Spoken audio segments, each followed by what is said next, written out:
Some stories don't start with fireworks or betrayal. They start in the quiet, in the routines so predictable you stop noticing you're living them. That was my life for years. A marriage built on calendars, grocery lists, and small talk about the traffic on I-70. On paper, it looked solid. But inside, it felt like I was slowly fading into the background of my own life. That's why when someone finally looked at me, really looked, I felt it like oxygen in starving lungs. It wasn't supposed to matter. It was supposed to be harmless attention at a work event, the kind of moment you shrug off and forget the next day. But I didn't forget. And that's how I ended up telling this story, the one that cost me everything. My name is Rachel, I'm 33, and until a few weeks ago I thought I understood the man I married. Daniel is 35, a civil engineer, the kind of husband people call dependable. We've been married 7 years, and we live in Aurora, just outside Denver. We don't have kids yet. We kept saying maybe next year, while the years stacked up like unopened bills. Tyler came into my life through work. He was the event photographer for a product launch my company hosted. Everyone else was buried in schedules and presentations. But Tyler saw me. Really saw me. He remembered what color dress I wore the first night, teased me about how seriously I took the seating chart, and later, when I laughed too loudly at one of his jokes, he said it was the best sound he'd heard all night. That kind of attention was intoxicating after years of being, quote, Daniel's wife, the woman who paid the bills on time and folded laundry on Sundays.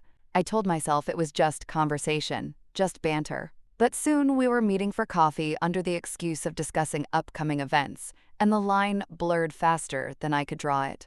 One kiss became more, and before I realized it, I had invited him into the one place I swore I'd never let anyone else touch, my marriage bed. Daniel wasn't supposed to know. He wasn't even supposed to suspect. But secrets have a way of leaving traces. It was a Thursday evening when it all collapsed. Daniel had been out at a site inspection and came home earlier than usual. He walked into our bedroom and froze. Draped over the chair by my dresser was a men's jacket, dark, fitted, clearly not his. I had been careless, rushing to tidy up, and missed it, Tyler's jacket. Daniel picked it up slowly, like it might burn his hands. His eyes darted from the jacket to the bed, and then to me. You brought another man into our house? Into our bed? His voice was calm at first, too calm. I opened my mouth, searching for a lie, but none came. He knew. The eruption came fast. He slammed the jacket onto the floor, his voice shaking the walls. How could you? Right here, where we sleep, where we live? Was anything real, Rachel? Or was I just a fool paying the mortgage while you turned our marriage into a joke? I had never seen him like that. Daniel doesn't yell, doesn't lose control. Watching him unravel felt like watching an earthquake tear through the foundation of our lives. And then, just as suddenly, it was over. His chest heaving, eyes glassy, he muttered, I'm sorry, I shouldn't have yelled. That apology broke me more than the rage, because for one foolish moment, I thought it meant forgiveness, that maybe he still loved me enough to fight for us. But then came the silence. He turned away, climbed into bed without looking at me, and lay there breathing like a man already gone. I clung to his apology as if it were a promise. I didn't understand yet that silence can wound deeper than any scream. The morning after Daniel found the jacket, I woke up to the sound of the shower running. For a second, half asleep, I let myself believe things were normal, that he'd kiss me on the forehead before heading to the job site, that I'd send him a quick drive-safe text an hour later. But when he walked out of the bathroom, dressed, his face unreadable, he didn't even glance my way. Coffee's in the pot, he said flatly, the first word since his outburst. Then he grabbed his keys and left. I sat there in our bed, staring at the space he'd just vacated, telling myself silence was better than rage. That maybe if I explained, if I apologized the right way, he'd see I wasn't trying to destroy us. That night, I tried. Daniel, I started, following him into the kitchen. I'm sorry, I made a mistake. It wasn't about you. It was about me feeling invisible. He didn't stop unpacking the groceries. He didn't even look at me. I should have talked to you. I should have told you what I needed instead of... My voice cracked. Instead of Tyler. That got a flicker. The twitch of his jaw. the smallest pause as he set a carton of milk in the fridge. But still, no words. I kept going, because silence is unbearable. It didn't mean anything. I swear, Daniel, it was just, stop. One word, quiet but cutting. Just stop. It should have been a relief to hear his voice again. But it wasn't. Because the way he said it, calm and final, told me he wasn't asking for space. He was closing a door. Over the next week, I tried every angle. Tears, promises, logic. I left notes on his pillow. I sent long texts while he was at work, explaining how lonely I'd been, how the routine had swallowed me whole. I begged him to remember the trips we took to the mountains, the way we used to laugh at the same dumb sitcoms, the plans we made for children we never got around to having. Most of the time, he didn't answer at all. And when he did, it was about logistics. The gas bill's due Friday. I'll pick up dog food tomorrow. Don't forget, your car needs an oil change. No acknowledgement of the words that kept spilling out of me. No cracks in the wall of ice. I even tried anger. One night I snapped, "Do you really think pretending I don't exist is going to fix this? At least yell at me. At least say something." He looked up from the sink where he was washing dishes. His eyes were hollow, not furious, not wounded, just empty. "What's the point, Rachel?" he said quietly, and went back to rinsing plates. That answer, if it even was one, gutted me more than shouting ever could, because it meant he'd moved past the place where words mattered. And I was still trapped in it, throwing explanations against a wall that wasn't listening. At night, lying beside his turned back, I whispered things I was too ashamed to say in daylight. "Please don't give up on me. Please see that I'm more than this mistake." He never stirred, never reached for me. Silence filled every room of our house, heavy and deliberate. And I realized, with a cold kind of terror, that maybe he wasn't waiting to forgive me. Maybe he was already practicing how to live without me. It's strange how quickly silence can become a routine. At first, I thought Daniel's quiet was temporary, that he just needed a few days to cool down before we could have the kind of brutal, honest talk couples have when everything is on the line. But weeks later, we were still living in the same house like roommates who barely tolerated each other's presence. He didn't move out. He didn't throw me out. That might have been easier, in some twisted way. Instead, he moved into a version of himself I didn't recognize. His words shrank down to transactions. "We're low on milk. Trash goes out tonight. Did you move the car so I can get out of the driveway?" No anger, no questions, not even sarcasm. Just logistics. As if I were nothing more than a coworker in the same cubicle farm. The distance wasn't only in his voice, it was in his body. Daniel had always been steady, tactile in subtle ways.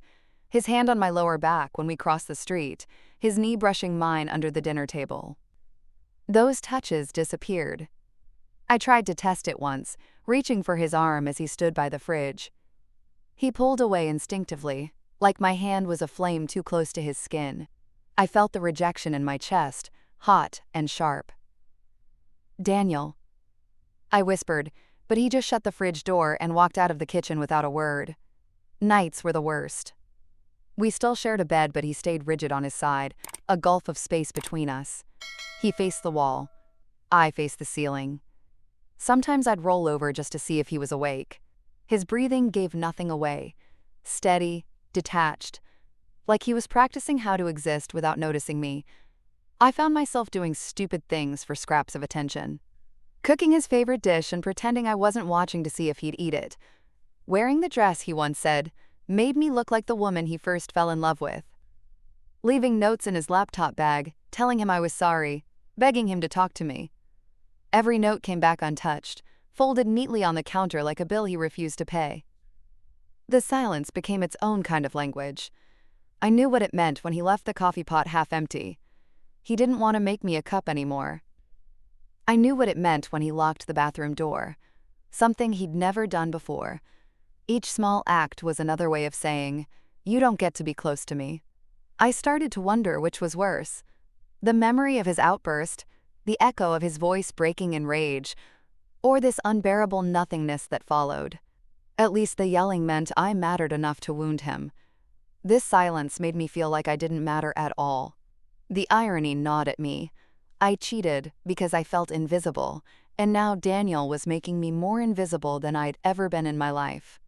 One night, desperate, I whispered into the darkness, "Please, just tell me what you're thinking." He didn't answer. He didn't even stir. And for the first time, I realized I wasn't lying awake next to my husband anymore. I was lying next to a stranger, who already seemed halfway gone. I thought anger would be better than silence. At least anger has heat. So I set out to provoke it, to drag some kind of emotion out of Daniel, even if it meant starting fights I didn't believe in. One night, I forgot to pay the electric bill, just to see if he'd snap. When the late notice came, he simply logged into his laptop and handled it. No lecture. No sigh of disappointment. Just a quiet, "It's covered now." Another night, I picked a fight about his hours. "You're never home," I snapped, even though he'd been coming home earlier than usual. "What, are you avoiding me?" He looked up from the mail, his expression flat. "I live here, don't I?" Then he walked away. The more I tried, the more it felt like I was screaming into a void. I sent long, pleading texts during the day. He replied with a single thumbs-up emoji or not at all.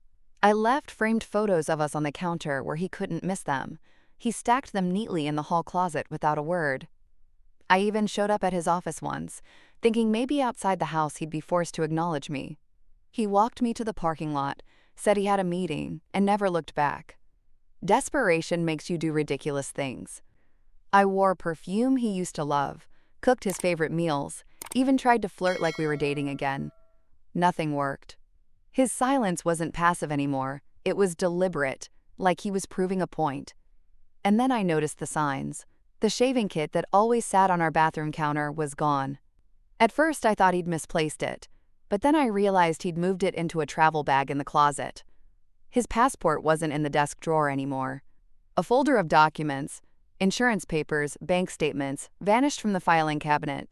One afternoon, I opened the dresser to put away laundry and found empty hangers where his work shirts used to be. Not all of them, just enough to feel like a warning. "Daniel?" I asked when he came home that night, my voice trembling. "Are you moving things?" He paused, eyes flicking to the folded laundry in my hands. "Just organizing." That was all he said, before walking upstairs. I stood there clutching his t-shirts, my heart racing. Because it wasn't organizing, it was preparation. Quiet, careful, methodical. The way Daniel handled every problem he intended to solve. And in that moment, I understood. He wasn't punishing me with silence. He was practicing for absence. I kept telling myself I was imagining it. That the missing shirts, the travel bag tucked neatly in the closet, the empty drawer weren't what they looked like. Denial was easier than facing the truth. But denial only lasts so long, when the evidence keeps stacking up around you. It started with the bank account. One afternoon, while balancing our shared bills, I noticed his direct deposit wasn't hitting the joint account anymore. At first, I thought it was a glitch, but when I asked about it, he didn't even flinch. I rerouted my paycheck, easier for me to manage. That was it. No discussion, no explanation. Just a wall. Then came the changes to his routine. Daniel had always been steady. Home by 6, dinner at 7, TV humming in the background before bed. But suddenly, he was staying out later.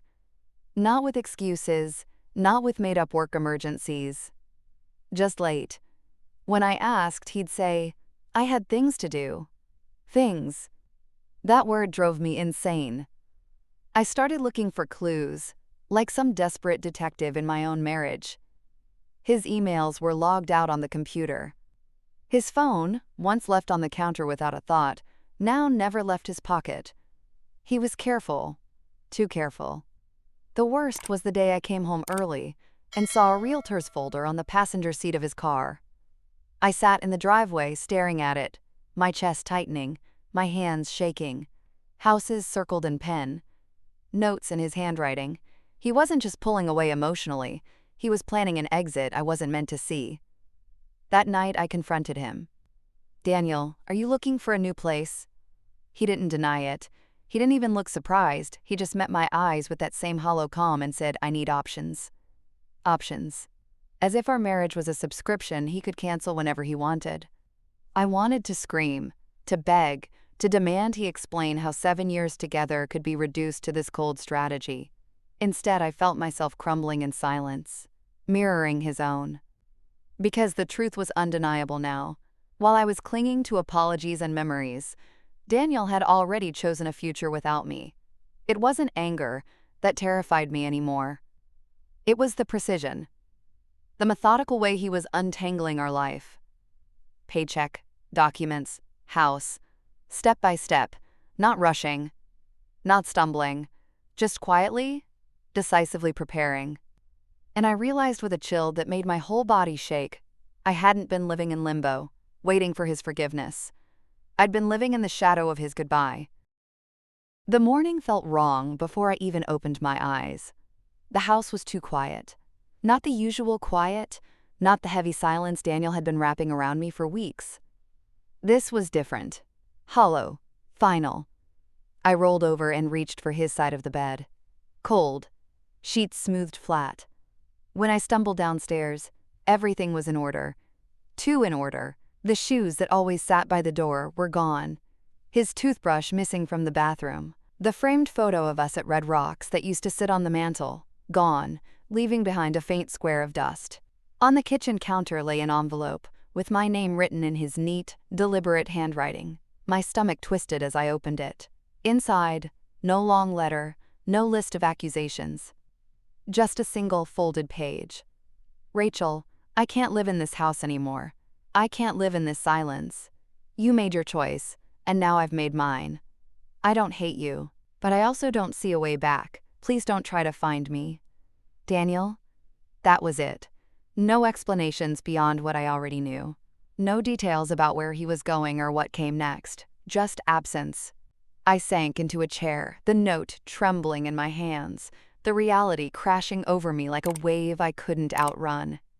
After everything, the outburst, the apology, the weeks of silence, this was the ending. Not with a slammed door or a courtroom battle, but with the quiet precision of a man who had already erased me from his future. I'd spent weeks begging for a word, a touch, anything to prove he still saw me. But now I understood. The silence had always been his answer.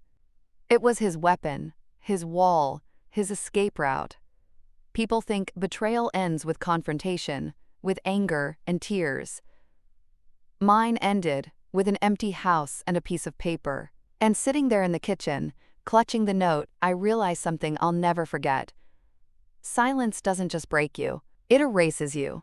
Piece by piece, memory by memory, until you're left staring at the ruins of your own choices, wishing for a scream, a fight, even one last cruel word, because anything would have been easier to bear than the quiet certainty that you've become someone he can no longer love.